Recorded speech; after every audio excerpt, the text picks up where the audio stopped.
companies, that we're investing in are more likely to be successful if they have a set of good founders around them. In the past, that was a disadvantage to come from a small domestic market. I think it's now we're at a tipping point where this is starting to become an opportunity. So companies from small markets go global much earlier than companies from big markets. It's less and less about pure technology innovation. It's much more about utilizing technology, building block to disrupt and transform non-technology sectors. I'm convinced that we will have companies in Europe which are, tens of billions of dollars of valuations, companies which are employing thousands of people, companies which are also starting to acquire other companies. And this is a matter of time. The thing, though, that we still are lacking is funding.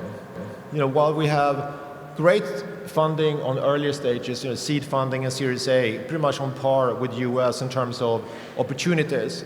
But when it comes to late stage funding, so Series B and later, US still has 14 times as much capital. We're building these great companies, and then when they really become successful, we're transferring the ownership to US investors. Right. But I think this is changing, though. We see now when we're talking to our limited partners, the big pension funds here in Europe and others, there's an increased appetite to invest in European tech companies.